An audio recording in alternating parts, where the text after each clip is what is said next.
How to become more creative like me. कैसे? और तू है कैसे क्रिएटिव, और तू है क्या? ये देखो गाइस, मैंने बनाया है मियामोटो मुसाशी। और सिर्फ यही नहीं, मैं और दिखाता हूँ, जरा रुको यार, क्या बात कर रहे हो। See this. अगर तुम्हें सही से दिख रहा है तो और एक और दिखाता हूँ।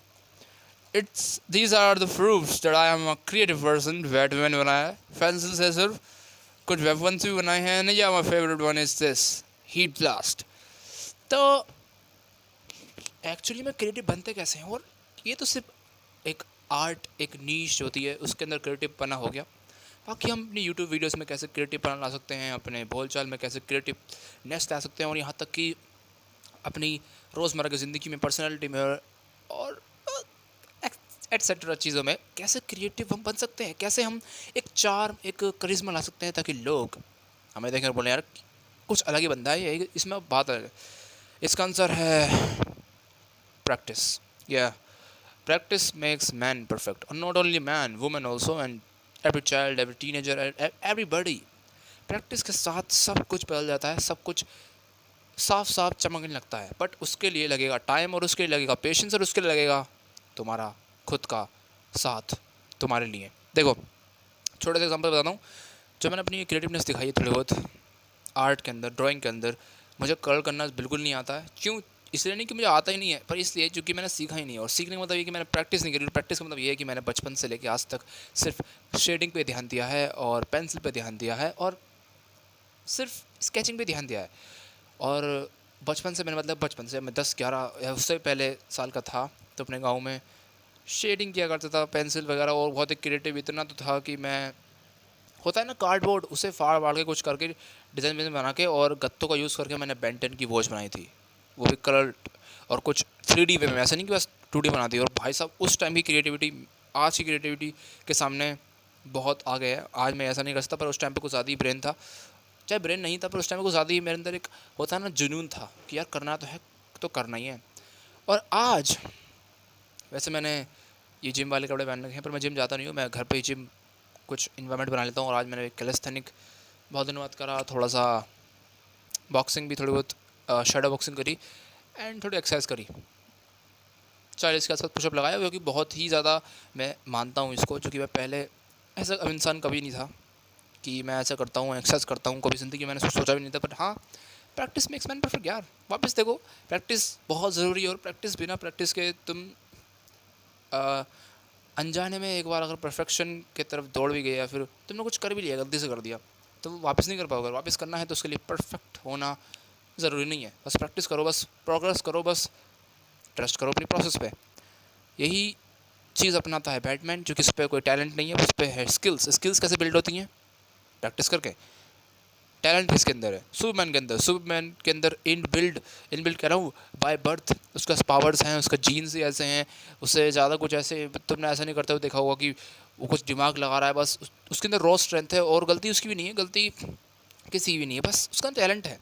बट बैटमैन के पास टैलेंट नहीं है, उसके पास स्किल्स हैं। उसने टफेस्ट से भी टफेस्ट सिचुएशंस को डील करा है, और दुनिया भर की चीज़ें करी हैं, मार्शल आर्ट सीखे हैं, और नया ने क्या क्या करा है। And he is rich, and rich is his not talent. हाँ, रिच इसे कह सकते हैं कि एक उसका एक टैलेंट है जो कि उसके माता पिता की विरासत में उसे मिला है। बाकी सब उसकी पूरी स्किल्स हैं। इसका मतलब ये है कि हमें टैलेंट पे ज़्यादा फोकस नहीं करना चाहिए। अगर हमारे अंदर नहीं है और है तो उस पर फोकस करो, उसे और बेटर करो, उस स्किल से और 2x करो, ताकि अगर तुम्हारे ऐसे टैलेंट किसी और के अंदर भी हो तो तुम उससे उसे ओवर पावर्ड कर पाओ, ओवर शेडो कर पाओ। बाकी कंपेरिजन किल्स, कंपेयर करने की ज़रूरत नहीं है अपने आप को किसी और से। अपने आप को अपने आप से कंपेयर करने की बहुत ज़रूरत है, क्योंकि उससे हम बिल्ड कर पाएंगे और असली मतलब निकाल पाएंगे अपने ज़िंदगी का। और भाई साहब, मेरे बाल आज को ज़्यादा बड़े लग रहे हैं। हाँ, मैं बाल बढ़ा रहा हूँ। बट हाँ, 6 तारीख से स्कूल खुल जाएंगे, 6 अप्रैल से। आज 1 अप्रैल है, अप्रैल फुल बनाया। अप्रैल फुल थोड़ी बनाया, मैं सच बोल रहा हूँ, बोल रहा हूँ आज, ठीक है। बाकी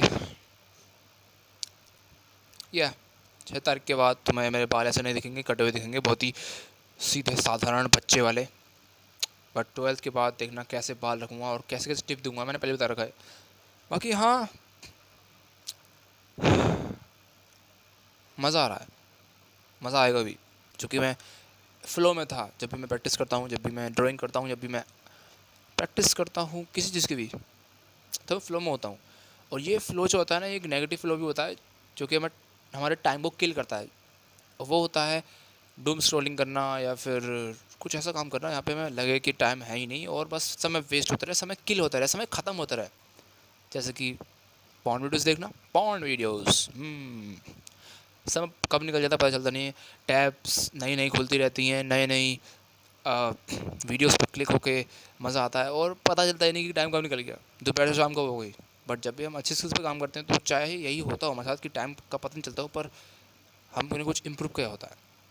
कोई वीडियो तुम्हें याद आती है और तुम सोचते हो कि यार क्या वीडियो थी वो, नहीं नहीं नहीं, जब तक याद नहीं आती जब तक हम कुछ अलग कर रहे होते हैं, कुछ ऐसा कर रहे होते हैं जो जो जो मायने रखता है। पर जैसे ही हम उस काम पर दौड़ते हैं तो वो वीडियो याद आ जाती है और मन करता है कि चलो वापस वही चला दूँ यार, क्योंकि उस समय ज़्यादा मज़ा आया था, तो चलो वही चलाता हूँ ताकि वही फीलिंग आ पाए। ये एक बैड हैबिट का साइन है। कोई पर्टिकुलर कैटेगरी के अंदर, पर्टिकुलर चीज़ के अंदर भी पर्टिकुलर चीज़ पे में एडिक्शन हो सकती है। और ये एडिक्शन अच्छी भी हो सकती है, बुरी भी हो सकती है। बुरी मतलब वही बुरी वाली, अच्छी मतलब अच्छी वाली। कैसे? सेल्फ डिफेंस बहुत ही बढ़िया बात है, बहुत अच्छी बात है, तुम अपने को डिफेंस कर सकते हो। पर अगर तुम नेगेटिव वे में जाओगे तो तुम मच्छर काट रहे हैं यार। नेगेटिव वे में जाओगे तो तुम दुनिया भर की चीज़ें करोगे, जैसे कि बुलिंग करना और बेफालतू में फाइट को को बढ़ावा देना। बाकी पॉजिटिव वे में जाओगे तो तुम फाइटिंग में तुम्हें बहुत सारी चीज़ें मिलने को देखेंगी, देखने को मिलेंगी। जैसे बॉक्सिंग हो गया, टाइकोंडो हो गया और न जाने क्या क्या हो गया। और उसमें भी तुम जाओगे तो और भी चीज़ें मिलेंगी, ट्रिक्स मिलेंगी। कहने मतलब ये है कि डेप्थ में जाओगे तो तुम और समझ में आएगा। बट ऐसा नहीं कि डायरेक्ट डेप्थ में शुरू करो अगर तुम्हें कुछ आता नहीं है। जैसे कि तुमने तुम्हें अगर साइंस पसंद है तो डायरेक्ट ऐसा नहीं कि डायरेक्ट मैकेनिकल साइंस पढ़ो या फिर क्वांटम मैकेनिक्स पढ़ो। भाई साइंस का मतलब बेसिक्स होता है, पहले बेसिक तो पढ़ो। बेसिक स्ट्रॉन्ग होंगे तो तभी तो तुम्हारे एडवांस लेवल में तुम कुछ कर पाओगे। पहले हम बचपन में बोलना सीखते हैं, चलना सीखते हैं, उठना सीखते हैं। ऐसे नहीं कि डायरेक्ट मैराथन दौड़ना सीख गए, नहीं ना। तो बेसिक बहुत ज़्यादा ज़रूरी है इम्प्रूव करना। बेसिक जैसे बोलना, मैं बोलना हम बचपन में हम सीख लेते हैं, पर कई लोगों को बोलना नहीं आता सही से। एक तो होता है मच्छर काट रहे हैं यार। एक तो होता है दूसरे के सामने बिहेव करना अच्छे वे में, और एक होता है बोलना, मतलब मुंह से आवाज़ निकालना जो हम बोलना चाहते हैं, जो हम वो सही तरीके से मुंह से निकलना, वो भी होता है बोलना। कई लोग स्टैमर कर जाते हैं, हकला जाते हैं, मैं भी इनमें से एक था। बट मैंने धीरे धीरे प्रैक्टिस के साथ, यार प्रैक्टिस बहुत ही ज़रूरी है, बहुत ही ज़्यादा फ़ायदेमंद है। तो build your self by doing practice daily, 1% improvement every day. ये दांत देख रहे हो मेरे, इतनी सभ्यता कैसे हैं? प्रैक्टिस से। रोज़ दांत मांजता हूँ मैं अब। और जब मैं 10 या 11 साल का था तो मैं तुरंत दांत पीले थे, मैं मांजता भी नहीं था। यहाँ तक कि मेरे टीचर तक ने, एक क्लास टीचर तो नहीं बल्कि सब्जेक्ट टीचर ने कह दिया था कि तुम्हारे दांत कितने अजीब हैं।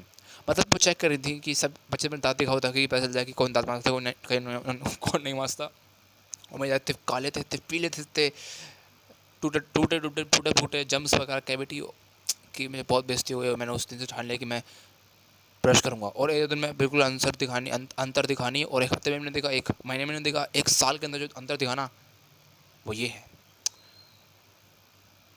Health is wealth. तो बस आज की वीडियो में इतना ही। होपफुली ये वीडियो आपको पसंद आई होगी। तब तक के लिए बस यही कहना चाहूँगा, कल मिले थे कल मिलेंगे, आज मिल चुके हैं, तब तक के लिए कीप ग्राइंडिंग में दोस्तों। ये मैंने लाइन बोली है, ये भी मैंने प्रैक्टिस के साथ बोली है और मैं सही से बोल पाता हूँ। पहले बहुत हकलाता था, अब भी हकला जाता हूँ, बट अब प्रैक्टिस कर लिया है और प्रैक्टिस मेक्स मैन परफेक्ट। ये बात बार बार बोल रहा हूँ ताकि आपके दिमाग में घुस जाए और याद रहे, सोते समय भी, उठते समय, हंसते समय, बैठते समय, सब समय। तो मिलते हैं कल।